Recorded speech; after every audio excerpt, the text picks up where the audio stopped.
सज्जनों और देवियों, अंधविश्वास से ऊपर उठो और मोह से ऊपर उठो। दो काम करना है, अंधविश्वास को छोड़ो, मोह को छोड़ो। भूत प्रेत आपको लोगों को लगते हैं। शमशान में अगर रात में जाओ तो कांप जाओगे, भूत पकड़ लेगा और पकड़ लेता है, आपको परेशान कर देता है। लेकिन उसी शमशान में गाय बैठी रहती है, उसका बच्चा बैठा रहता है, प्रेत कुछ नहीं करता। और कब्रों में चींटियां रहती हैं। चींटियां कितनी छोटी जानवर हैं, आप सोचिए आप कितनी चींटियों के बराबर होंगे। तौला जाए तो कितनी चींटियां दूसरे तरफ चढ़ेंगी आपके तराजू पर।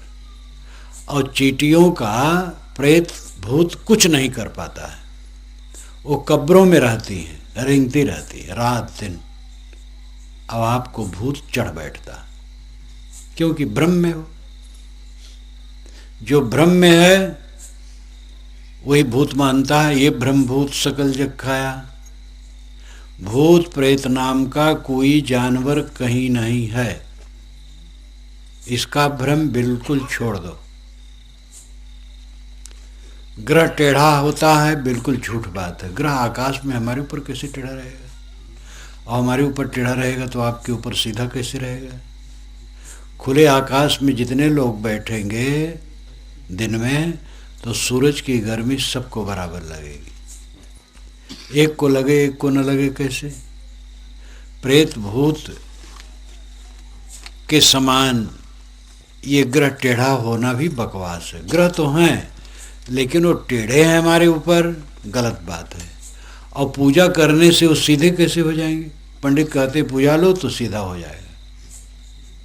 पूजा करके कोई एक बल्ब बुझा नहीं सकता है, स्विच ऑफ करना पड़ता है। तो ग्रह टेढ़ा है, झूठ। और ग्रह पूजा करके शांत होता है, ये भी झूठ। हाथ की रेखा किसी को न दिखाओ, हाथ से काम करो।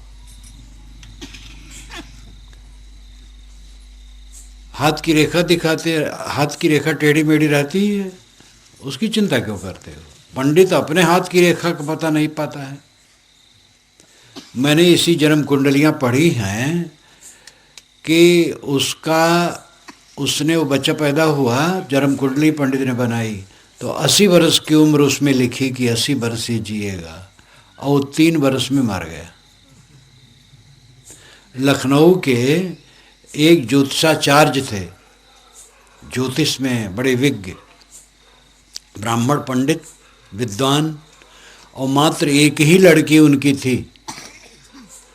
और धनी थे, बड़ा लाड़ दुलार था बेटी के लिए कि मैं ऐसे दूल्हा से शादी करूँगा कि हमारी लड़की बड़ी सुखी रहेगी। तो जन्म कुंडली लड़की ले लेते थे और वर खोजने जाते थे। तो वर की जन्म कुंडली से नहीं मिले तो छोड़ते जाते थे। लड़की 27 बरस की उम्र की हो गई और जन्म कुंडली कहीं नहीं मिली। बहुत चिंतित थे। ऐसा संजोग एक जगह जन्म कुंडली खूब मिल गई। बहुत हर्षित हुए कि देर भले हुई, लेकिन लड़के की जन्म कुंडली लड़की से खूब मिल रही है। बड़े धूमधाम के साथ शादी हुई। रात में शादी हुई, बारात आई थी, बड़ा बाजा गाजा, बड़ा उत्सव। शादी के बाद लड़का भोजन किया, भोजन करके लेटा और पेट पीड़ा हुई और 2 घंटे में मर गया। वज्र गिर पड़ी। दूल्हा और दुल्हन एक दूसरे का मुख भी नहीं देख पाए, ऐसी जन्म कुंडली मिली। ये जन्म कुंडली चक्कर। जन्म कुंडली कभी न बनवाओ। बच्चा पैदा हो, तिथि मिति लिख लो, बस हो गया। दिशा शूल नाम की कोई चीज नहीं है। कहते मंगल बुध उत्तर जाओ तो काल है, लेकिन मंगल बुध को भी उत्तर दिशा के लिए बसें ट्रेनें छूटती हैं। बृहस्पति को दक्षिण जाओ तो काल है, ये भी झूठ है। बृहस्पति को दक्षिण के लिए बसें ट्रेनें छूटती हैं। अंग फड़कने से हानि लाभ की कल्पना करते हैं। पुरुष का दायां और स्त्री का बायां अंग फड़कता है तो अशुभ है, शुभ है। पुरुष का दायां फड़के और स्त्री का बायां तो शुभ है, और स्त्री का दायां फड़के और पुरुष का बायां तो अशुभ है। ये सब झूठ, कुछ नहीं। कोई अंग फड़के कोई चिंता ही मत करो। वायु विकास से अंग फड़कता है। कहीं चले, कुछ पूछे, छींक दिया कोई, अरे छींक दिया, नाक में टेंशन आ हो गई, छींक हो गई, छींक से क्यों डरते हो? बिल्ली रास्ता काट दे तब तो महाविनाश है। बिल्ली को उधर जाना था, चली गई, बस क्यों परेशान हो? मैं राजस्थान में था, राजस्थान से मुझे गुजरात आना था, भरतपुर के पास था। तो गाड़ी आई, बैठा और स्टेशन जाना था, वहीं से ट्रेन पकड़ना था बड़ौदा के लिए या सूरत के लिए, याद नहीं, गुजरात आना था। तो गाड़ी जैसे चली तैसे बिल्ली आगे से निकल गई। ड्राइवर ने कहा, हा बिल्ला, यानी हाय बिल्ली आ गई। हम क्यों डरता क्यों, चल बिल्ली क्या करेगी? तो वो घबराए कि घबराओ मत, तो वहाँ को गया, स्टेशन पर पहुँच गया, कुछ नहीं हुआ, और ट्रेन पर बैठा और गुजरात आया। पूरी यात्रा बढ़िया रही, कुछ फर्क नहीं। धोबी अगर देखे तो शुभ है, और तेली को देखे अशुभ है, झूठ बात है। तेली का बड़ा उपकार है समाज पर। तिलहन का उसने पता लगाया। पूरा काल में जब तेल ओल का कुछ पता न होगा तो ऐसे व्यक्तियों का समूह ये वनस्पतियों में देखा तो सरसों उगते होंगे, पता लगाया इसमें तेल है, निकाला, प्रयोग किया, प्रकाश में काम दिया, प्रकाश जलाने में, पकवान बने, दवाइयाँ बनी, देह में लगाए, बहुत बहुत काम तेल से होने लगा। तिलहन का पता लगा करके तेल ऐसा रत्न पदार्थ समाज को जिसने दिया, उसका मुख देखना तो पुण्य है, पाप कैसे हो गया? मैं विरक्त मार्ग में जिस दिन निकला तो मेरे सामने एक तेली तेल सिर पर रखे हुए बेचने निकला था, दरवाजे पर आ गया। वो नाम था ढोड़े, ढोड़े काका हम लोग कहते थे। ढोड़े काका आ गए दरवाजे पर, मैं निकला, वो समझ गए कहीं जा रहे हैं। आदमी कहीं जाता है थोड़ा साफ कपड़ा पहन लेता है। तो मुझे देखा तो दुखी हो गया, कहे बच्चा हम आ गए, बड़ा गलत कि आप कहीं जा रहे हैं। मैंने कहा काका आप आ गए, मेरा शुभ हो गया, आपको देख के मेरा मंगल हो गया। वो एकदम अप्रत्याशित खुश हो गया। और मैं निकला, और निकले बहुत दिन हो गए, 1953 में निकला हूँ, अब जोड़ लो कितना दिन होगा। और अपने मार्ग में मैं पूरा सफल हूँ। कहाँ मंगल हुआ? ढोड़े काका तेली को मैं देखा था, और मैं पूरा सफल हूँ। इस सारे अंधविश्वास को एकदम खत्म कर दो। मिट्टी पत्थर के देवी देवता नहीं होते हैं, प्राणी देवी देवता। देखो इधर देवता बैठे, उधर देवियाँ बैठी। मिट्टी पत्थर के देवी देवता लोग बनाते रहते, वो बनाते रहेंगे, उसका विरोध न करो। जो जैसा समझता है करता है, पूछता है पाछता है, जैसी भावना है वैसा करता है, लेकिन स्वयं तो ऊपर रहो इन भावनाओं से। सच्चे देवी देवता को समझो, जो बोलें चलें खाएं पिएं, जो अपनी मक्खी भी न हाँक सके, वो आपका क्या कल्याण करेगी? सोचो। मूर्ति और चित्र केवल स्मारक हैं। संत और महापुरुषों की मूर्ति और चित्र कहीं हैं तो उन्हें रख दो ठीक से, स्वच्छ रहे वो, उस पर मकड़ी जाला न बना ले, धूल न जम जाए, सफाई रख दो, ये उसकी पूजा है। अगर वो दाल भात खाए तो खिला दो, नहीं खाता है तो खिलाने की क्या ज़रूरत है? अगर वो आशीर्वाद दे तो प्रणाम जरूर करो, और आशीर्वाद नहीं देता तो प्रणाम करने की क्या ज़रूरत है? उससे लाभ यह है कि महापुरुषों के चित्र मूर्ति देखेंगे तो मन प्रसन्न होगा, अच्छा ख्याल आएगा, यही लाभ है। अब उससे आप पुत्र चाहो, धन चाहो, कल्याण चाहो, क्या देगा बेचारा? जो स्वयं चुरा जाता है, मंदिरों से मूर्तियां चुरा जाती हैं, भगवान स्वयं चुरा गए बेचारे, अपनी रक्षा नहीं कर पाए। तो विवेक के नेत्र खोल करके काम करो। कबीर साहब ने खंडन नहीं किया है, लोगों की आंखों में उंगली डाल करके जगाया है। ये खंडन थोड़े है, ये सत्यता है। सत्य बात को बताना ये खंडन नहीं होता है। परमात्मा कहीं आकाश में है और वो मिलेगा, मिलेगा तो छूट जाएगा। मिली हुई वस्तु छूटती है। अगर परमात्मा मिलेगा तो छूटेगा जरूर। ऐसी छूटने वाली चीज़ के लिए क्या परेशान हो? परमात्मा मिलेगा नहीं, क्योंकि परमात्मा बिछुड़ा ही नहीं है। परमात्मा आपका आत्मा है। आप कौन है? परमात्मा है। परमात्मा कहते परम आत्मा, उच्च आत्मा।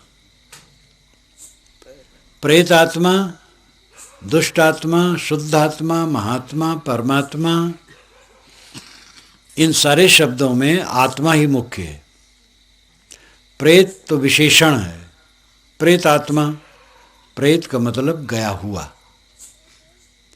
गया हुआ आत्मा को प्रेतात्मा कहते हैं। शरीर छोड़ के चला गया तो उसको प्रेतात्मा कहते हैं। और जो गलत स्वभाव का है उसको दुष्ट आत्मा कहते हैं। और जो अच्छे स्वभाव का उसको शुद्ध आत्मा कहते हैं। और जो इंद्रियजित है उसको महात्मा कहते हैं। और जो गुणातीत हो गया, शोक मोह से मुक्त हो गया, जिसका मन सब समय निर्मल है और शोक मोह से मुक्त है, द्वंद्वातीत, उसको परमात्मा कहते हैं। तो आत्मा ही है वो। प्रेत आत्मा, दुष्ट आत्मा, शुद्ध आत्मा, महात्मा, परमात्मा आत्मा ही है। वो भूल से देह छोड़ करके गमन किया, इसलिए प्रेत आत्मा हो गया। और भूल से अपने स्वभाव को खराब किए, इसलिए अशुद्ध आत्मा है। और भूल सुधार लिया तो शुद्ध आत्मा हो गया। जब इंद्रियों को जीत लिया तो महात्मा हो गया। और शोक से मुक्त हो गया तो परमात्मा हो गया। है वो आत्मा ही। जैसे मनुष्य है, मनुष्य है, पढ़ा लिखा तो कलेक्टर हो गया, कमिश्नर हो गया, तो है तो मनुष्य ही। ये सब विशेषण है। परमात्मा कहीं बाहर नहीं बैठा है जो मिलता है। परमात्मा आत्मा है जो सबके अंदर में बैठा है। और घूम घुमा करके ये बातें सब कहते हैं। दो धारा है, कुल मिलाकर के ज्ञान की दो धारा है। वैसे शाखाएं बहुत हैं, लेकिन उसको हम मोटा मोटी देखें तो दो धारा है। एक विश्वास धारा है और एक विवेक धारा है। विश्वास धारा कहती है कि आत्मा से परमात्मा अलग है। विवेक धारा कहती है कि आत्मा ही परमात्मा है। जैसे इन दोनों के महानायक का नाम आप ले सकते हैं, एक कबीर, एक तुलसी। कबीर विवेक धारा के हैं और तुलसी विश्वास धारा के हैं। गोस्वामी तुलसीदास जी मानते हैं कि परमात्मा आत्मा से अलग है। जीव अनेक, एक श्रीकंता। जीव अनेक हैं और श्रीकंत मायाधिपति परमात्मा एक है और जीव अनेक है। इस प्रकार विश्वास धारा के वो नायक हैं गोस्वामी जी। कबीर साहब विवेक धारा के नायक हैं। जे खोजत कल्पों गया घटई माई सो मोर, गाढ़ी बाढ़ी गर्भ गुमानते ताते पर गई दूर। नर नारायण रूप है तू जन जाने दे, दिल माँ खोज दिलहि माँ खोजो यह करी मारा माँ। तो विवेक धारा के नायक कबीर साहब हैं। विश्वास धारा के नायक गोस्वामी जी हैं। लेकिन गोस्वामी जी भी कहते हैं अस प्रभु हृदय अछत अविकारी। प्रभु तो हृदय ही में बैठा है। अब आप सोचो हृदय में कितना परसेंटेज जीव है और कितना परसेंटेज परमात्मा है, इसका निर्णय करो। जीव भी हृदय में है और परमात्मा भी हृदय में है, तो कितना कितना परसेंटेज दोनों है।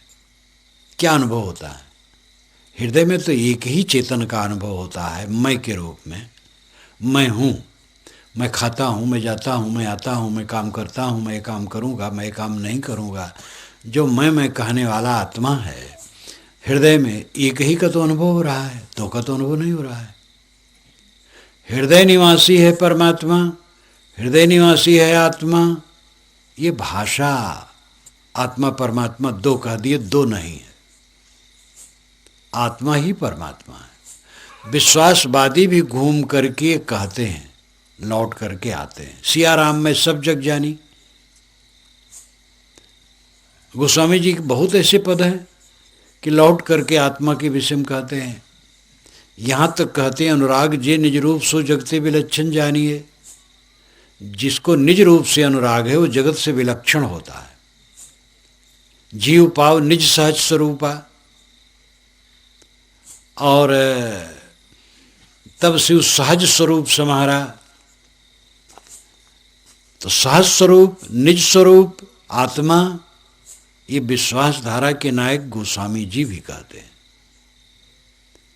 इसलिए परमात्मा बाहर है ऐसा मान करके भटकने की जरूरत नहीं है। आत्मा परमात्मा है। काम करने की चीज क्या है ये समझो। दुख क्यों है? जन्म हुआ तो क्या फल मिलता है सबको? जन्म हुआ और जन्म के बाद रोते रोते रोते रोते मर गए, यही फल होता है। जहाँ शरीर जन्मा तो जिंदगी भर रोना है और अंत में मर जाना है, यही सब करते हैं। धनी निर्धन, निर्धन रोता है, धनी रोता है। अशिक्षित रोता है, शिक्षित रोता है। चपरासी रोता है, कमिश्नर कलेक्टर भी रोता है। अभाव, असंतोष, पीड़ा, कसक, इस सब के मन में है। मैंने गलत निर्णय लिया, इसका पश्चाताप। मैं गलत बोल गया, इसका पश्चाताप। जो काम किया अच्छा नहीं हुआ, जिस भोग में पड़ा अच्छा नहीं हुआ, पश्चाताप। ऐसा करता तो ऐसा होता, ये पश्चाताप। प्रिय व्यक्ति मर गया, रात दिन नींद नहीं आ रही। धन नष्ट हो गया, महा दुख हुआ। धन कम है, दुख हो रहा है। धन ज़्यादा है, दुख हो रहा है। उसको कैसे सुरक्षा रखें? अपने भाई बंधु से डर, अपने बच्चे से डर हो रहा है कि ये कहीं कुछ गड़बड़ न कर दे। हर चीज में तो झंझट है। पद प्रतिष्ठा मिली, पद छूट न जाए, धक्का देने वाले चारों तरफ से लोग हैं। ऐसी ऐसी गड़बड़ी मचा देते हैं कि उनको गिरा देते हैं और आदमी गिर जाता है। एक अफसर को तो घूस में फंसा दिया गया, घूस लिया नहीं था, षड्यंत्र किया गया, उसके सामने भेजा गया पैसा, और वो कहा हाँ पैसा क्यों लाए हो? बस पकड़ने वाला पकड़ लिए कि आप घूस लिए। बिल्कुल निरपराध बेचारा अफसर, बड़ा परेशान हुआ, मुकदमा चला, अंत में छुटा क्योंकि सही था। गलत ऑब्जेक्शन होता है, वो गलत ऑब्जेक्शन में लोग परेशान हो जाते हैं। दुनिया में चारों तरफ उपद्रव है, दुख है, खींचतान है, परेशानी है। जिनको लोग अपना मानते हैं वही लोग खींचते रहते हैं, वही लोग विपरीत बात करते रहते हैं। कलह, कुवासना, कुसंस्कार चित्त को जलाते रहते हैं। तृष्णाएं परेशान करते हैं, ये चाहिए, वो चाहिए, वो चाहिए। नई नई कामनाएं बनती रहती हैं। कुमार अवस्था में जो आशाएं, कामनाएं होती हैं और उनका स्वप्निल राज मन में होता है, जवानी और अधेड़पन में वो इतना टूट टूट करके बिखरता है, ये आदमी दुखी होता है। जब बच्चा गोद में आता है मन कितना खुश हो जाता, लेकिन उसके 20-25 वर्ष के बाद उसी बच्चे से उसको परेशानी होती है। वो सोचता है कि ये बच्चा न होता तो अच्छा होता। इतने तक लोग पहुंच जाते हैं दुख में। जो बच्चा आज्ञाकारी है उससे भी संतोष पूरा नहीं है। आदमी हरदम तो जलता है, जन्मा और जलना शुरू हुआ, और चित्त में जलते जलते अभाव, असंतोष, पीड़ा, वैमनस्य, कलह, अतृप्ति, इसी में मर गया। क्या पाया? इसकी सार्थकता है जब द्वंद्व से अपने को ऊपर रखे। और द्वंद्व आएंगे, संसार द्वंद्वात्मक है, जड़ और चेतन दोनों विरोधी हैं। एक तत्व दूसरे तत्व के विरोधी हैं। मिट्टी, पानी, आग, हवा, मोटे रूप में 4 तत्व हैं, एक दूसरे के विरोधी हैं। गर्म, ज़्यादा गर्मी पा जाए पानी भाप बन करके उड़ जाएगा, ज़्यादा पानी पा जाए आग बुझ जाएगी। एक तत्व दूसरे तत्व के विरुद्ध है, उनमें आपस में द्वंद्व है। द्वंद्व है इसीलिए निर्माण है, द्वंद्व ना हो तो निर्माण नहीं होगा। ये भी अद्भुत स्थिति है प्रकृति की। द्वंद्व है इसीलिए निर्माण है, और पूरे निर्माण में द्वंद्व है। द्वंद्व से सब काम चल रहा है, और द्वंद्व में कलह है। द्वंद्वात्मक जगत है।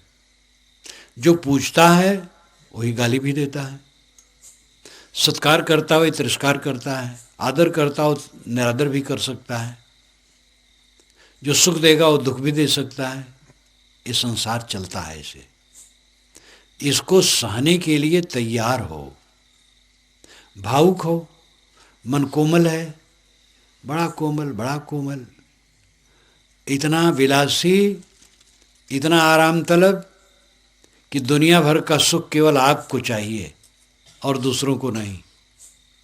ये छोड़ दो, कांटे के पथ पर चलने की सोचो। अपने निकट से निकट के लोगों से विरोध पा करके भी हम विचलित नहीं होंगे और उनके प्रति द्वेष नहीं करेंगे। ये सोचो।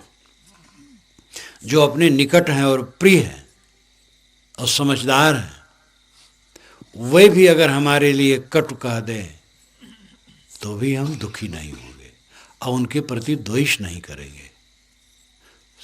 सबसे अधिक दुख कहाँ होता है?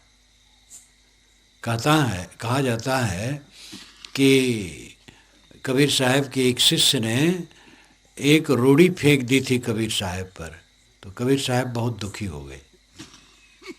और एक ने उन पर पत्थर फेंका था, उसमें कुछ नहीं दुखी हुए थे। कहावत है। तो कहते हैं भाई कबीर साहब ने सोचा ये जो बहुत प्रिय शिष्य है, इतना समझदार, इसने रोड़ी कैसे फेंक दी? पत्थर फेंका था तो बेसमझ था, तो कोई दुख नहीं। इतना समझदार हो करके रोड़ी कैसे फेंक दे?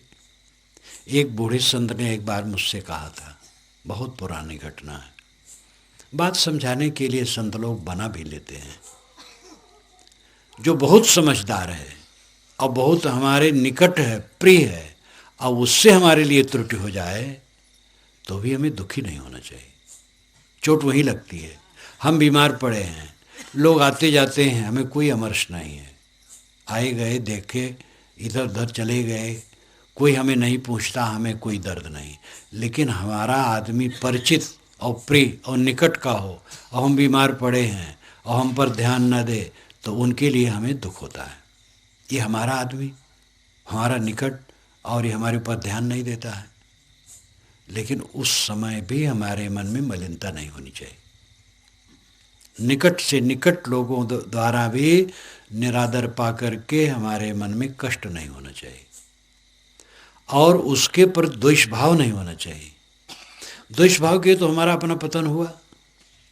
हम द्वेष करेंगे किसी से तो हमारे मन में तो कालिख लग जाएगा और वो दाग छूटने में बड़ा कठिन है। ये ध्यान दो। इसमें बैठे लोग कुछ ऐसे भी होंगे जो बीड़ी पीते होंगे, कुछ नहीं बहुत लोग होंगे। बीड़ी तो बहुत आम बात है, गुटखा खाने वाले होंगे।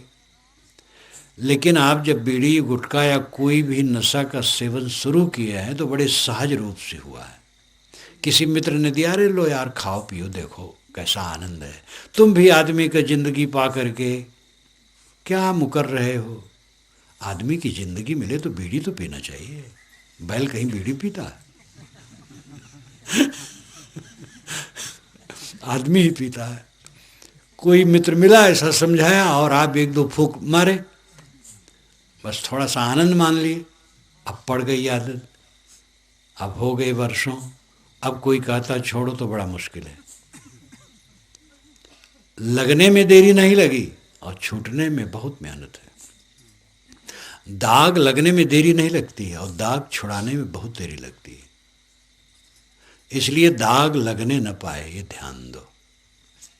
मोह और वैर ये दो फांसी जीव के गले में लगी है। मोह और वैर, इसको सूक्ष्म भाषा में राग द्वेष कहते हैं।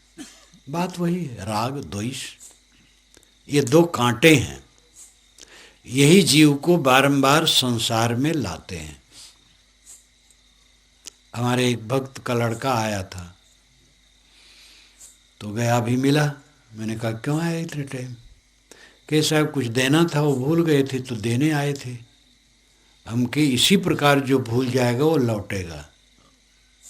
इस दुनिया को देख करके जो मोह करेगा और ही भूल गया तो देह छोड़ करके फिर दुनिया में आकर के रोएगा। और नहीं भूला यहाँ, निर्मोह रहा, तो इस प्रपंच में नहीं आएगा। जो ये समझ पाए, नहीं तो लोग समझते हैं आना चाहिए, देह धरना चाहिए, रोना गाना चाहिए, यही आनंद है। हंसो खेलो, लड़ो झगड़ो, राग द्वेष करो, कलह करो, प्रेम करो, बैर करो, हल्ला गुल्ला करो, बस ऐसी ज़िंदगी जियो, यही में आनंद है। संसारी बुद्धि यही है। विवेकवान समझता है ये सब दुख है। राग द्वेष नहीं करना है, प्रेम शुद्ध प्रेम करना है, मोह वाला प्रेम नहीं करना है। प्रेम तो शुद्ध भाव को ही कहते हैं, लेकिन प्रेम को लोग बदनाम कर दिए हैं। किसी लड़की को किसी लड़के से प्रेम हो गया, लड़का को लड़की से प्रेम हो गया, प्रेम नहीं हो गया, मोह हो गया। और ये मोह दुखदाई है। शुद्ध प्रेम करो, मोह वैर छोड़ो। मैंने कहा था ये अंधविश्वास छोड़ो और मोह छोड़ो, ये दोनों छूट जाए बस। आप स्वयं शुद्ध बुद्ध निर्मल हैं, आपका आत्मा निर्मल है, आपका स्वरूप शुद्ध चेतन है, असंग है, उसमें कोई प्रपंच नहीं है, न इंद्रिय है, न मन है, न जगत है, न ये जगत का भास है, कुछ नहीं है। ये देह वासना बस देह धर करके इंद्रियों से जगत को देख देख करके सारा प्रपंच है।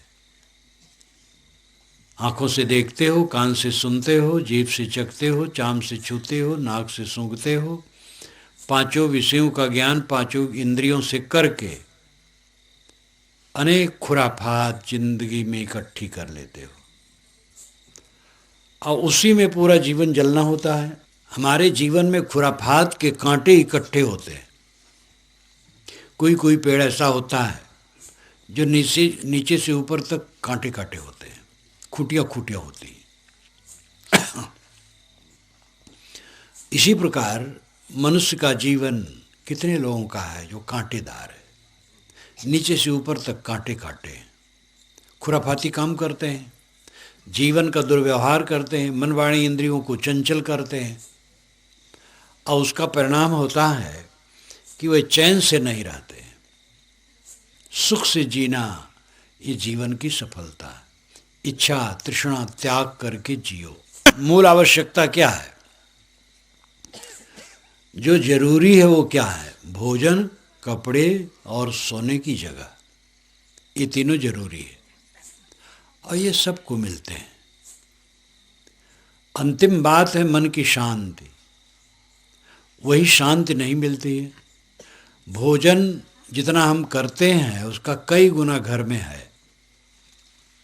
कितने लोगों के तो ऐसा है कि लाखों करोड़ों गुना है, सामान्य लोगों के भी कई गुना रहता है।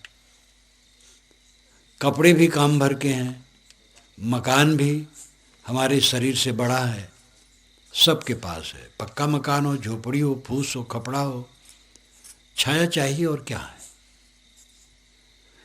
गुजर बसर की चीज़ें जो ज़रूरियत हैं उनकी कमी नहीं है। कमी है मन की शांति की। आदमी हरदम कलह में पड़ा रहता है, बैर विरोध मोह। मोह तो थोड़ा करता है और उसी में बैर विरोध शुरू हो जाता है और कलह कलह में जिंदगी बीत जाती है। चित्त की अशांति, पीड़ा, दुर्भावना, अनेक संकल्प विकल्पों में आदमी जलता रहता है। सारे संकल्प विकल्प बीती हुई मुर्दा घटनाओं की है या भविष्य के स्वप्निल संसार के हैं। बीती हुई घटनाएं, किसी ने कुछ कहा था, लिया था, कुछ दिया था, बना था, बिगड़ा था, मिलने पर अनुकूल हुआ था, प्रतिकूल हुआ था। बीती हुई घटनाओं के संकल्प विकल्प होते हैं। और आगे के लिए स्वप्निल संसार मनुष्य रचता है, एक सपने का संसार, और उसके लिए वो कल्पना करता रहता है, संकल्प विकल्प करता रहता है। सारे संकल्प विकल्प झूठे होते हैं। जो रात दिन मन को चालते हैं, पीड़ित करते हैं, वो सारे संकल्प झूठे हैं।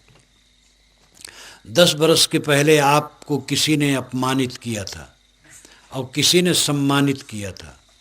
इन दोनों बातों को लेकर के मन में हर्ष और शोक की कल्पनाएं उठना क्या मतलब रखता है? यही संकल्प विकल्प है। बुरी घटना को याद करके उत्तेजित होते रहना, अच्छी घटना को याद करके सम्मोहित होते रहना, यही संकल्प विकल्प है जो बिल्कुल झूठे हैं। और समय बर्बाद करना, चित्त को खराब करना है, शांति को नष्ट करना है। भविष्य में ये होगा, वो होगा, ऐसा भोगूंगा, ऐसा पाऊंगा, ऐसा हो जाएगा, ये स्वप्निल संसार रचना नवयुवक प्राय इसको ज़्यादा रचता है। और अविवेक जहाँ है बूढ़ा भी रचता है। नौजवानी में प्राय होता है, किशोर को 8-10 बरस की उम्र से ऊपर हुआ और उसके मन में सपना का संसार बनता चला जाता है। उम्र और बड़ी 16-17 का हुआ और उसका संसार विकसित हुआ मन में। इस प्रकार वो संसार सपने का बनाता जाता है। जब जवान होता है, कार्यक्षेत्र में उतरता है, नौकरी चाकरी या कोई भी काम करता है, विवाह शादी होता है, बच्चे होते हैं, एक एक सपने टूटते चले जाते हैं। सब सपने टूट करके बिखर जाते हैं और वही बातें बीती हुई हो जाती, फिर उसी को उठाता धरता है। बीती हुई घटनाओं और भविष्य की कल्पनाओं को लेकर के सारे संकल्प विकल्प होते हैं। जो क्षणिक घटनाओं के तो हैं ही, मरे हुए भी हैं। जो घटनाएं बीत गई वो मरी हुई हैं और सब कुछ क्षणिक है। मन संकल्प विकल्प जितना होगा क्षणिक का होगा, क्षण मात्र में हुआ और गया, और उसको लेकर के आप पच रहे हैं वर्षों वर्षों। ये अविद्या का पसारा मन का है। इसको समझो। मन के संकल्प विकल्प को शांत रखो। अकेले में बैठो, मन के संकल्प विकल्प शांत करो। देखो मन क्या सोचता है। 50 वर्ष के पहले, 10 वर्ष के पहले कुछ अनुकूल प्रतिकूल घटना घटी है, उसको सोच रहे हो और सोचते चले जा रहे हो, 1-1 घंटा 2-2 घंटा उसी में पच रहे हो। क्या मतलब है? जब घटना घटी थी, उस घटना की स्थिति के आदमी आज नहीं रह गए हैं। जो हैं भी उनका मन दूसरी तरह हो गया है। वही आदमी कट कह देता है और वही आदमी मीठ बोलता है। हो जाता, भूल चूक हो जाती है। अच्छे लोगों से भी भूल चूक हो जाती है।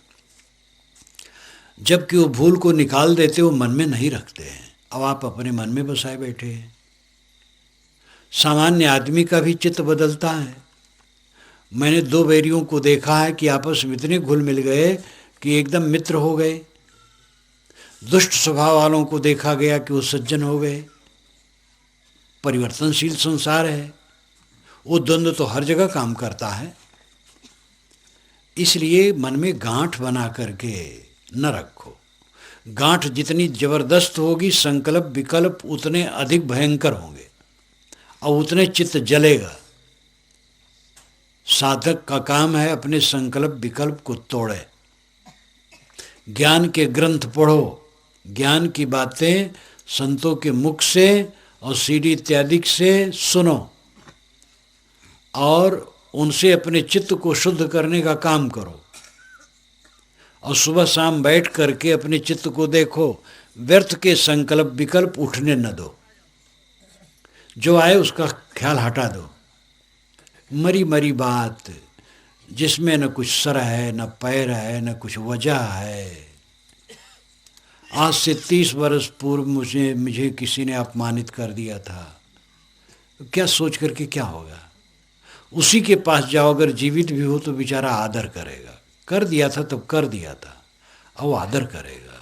और उसी अपमान को तुम ले करके जप रहे हो, ऐसे कोई सम्मान किया उसको जप रहे हो।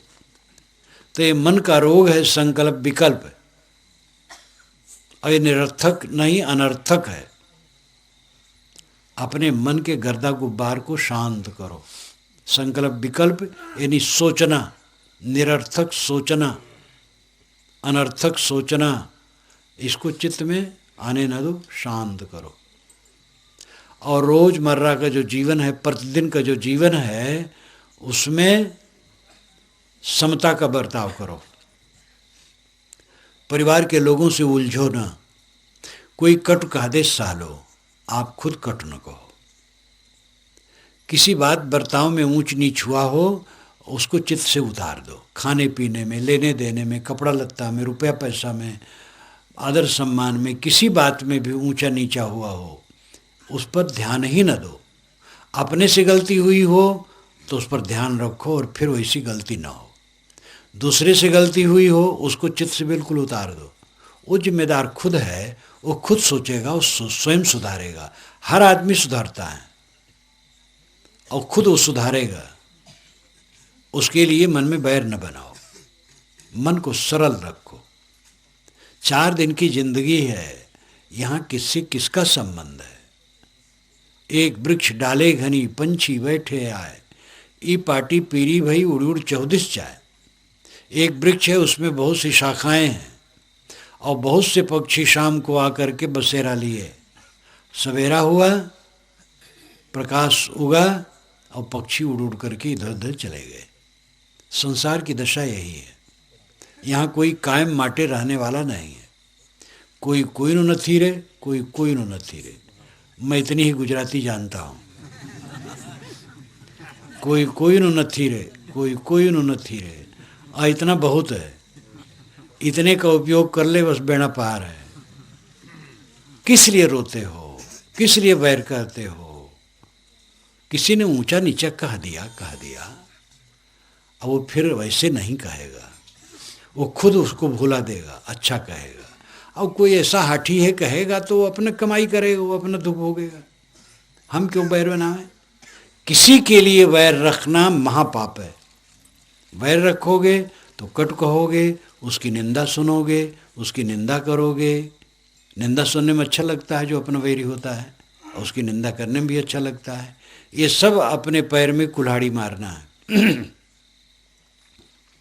मन को सदैव निर्मल रखने के लिए प्रयास करो। सब समय मन निर्मल रहे, यही सच्ची साधना है। सद्गुरु कबीर का यही विचार है, करो विचार जो सब दुख जाई। विचार करो जिससे सब दुख दूर हो, और विचार यही है, मन को निर्मल करना। परिहर झूठा केर सगाई, झूठे की सगाई छोड़ो। देह गेह धन संपत्ति सब झूठा है, इसमें मोह करके पचो ना। विवेक पूर्वक इन सब का उपयोग करो।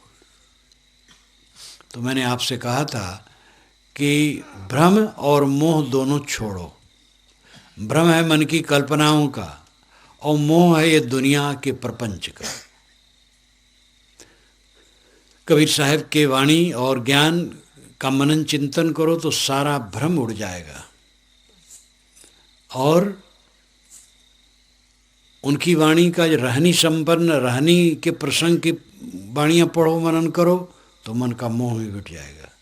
माया मोह बधा सब लोई, अल्प लाभ मूल गो खोई। माया के मोह में सब जीव बधे हैं, उसमें लाभ तो बहुत थोड़ा है और मूल ही खो जाता है। इसलिए जागो, भक्ति का फल यही है कि सुख से रहो। आनंद आनंद, जीवन में आनंद, प्रसन्नता, सुख शांति। बहुत दिन के भक्त हैं, बहुत दिन के साधु हैं, लेकिन अवसाद उनके चेहरे पर छाया रहता है, घुट रहे हैं, प्रसन्नता चेहरे पर नहीं है, आनंद चेहरे पर नहीं है। तो साधु भगत होने से क्या हुआ है? हर समय खुश खुश रहो, कमल की तरह खिले रहो। और ये तब होगा जब मन में पाप नहीं होगा। ये राग द्वेष का पाप, मोह वैर का पाप जब नहीं होगा तब चेहरा खिला रहे, क्योंकि मन खिला रहेगा। मन के खिला रहने से चेहरा खिलता है। मन अवसादग्रस्त है, मन पापग्रस्त है, मन में विकार है, मन में ऐंठन है, मन में ग्रंथि है, तो उसकी परछाई चेहरे पर आएगी। हरदम दुखी दुखी दुखी दुखी। इसलिए जागो, मोह भंग करो, निर्भ्रांत हो, मन निर्मल करो और पूरा जीवन आनंद से जियो। यही सद्गुरु कबीर का निर्देश है। मैं अपनी वाणी को विराम देता हूँ।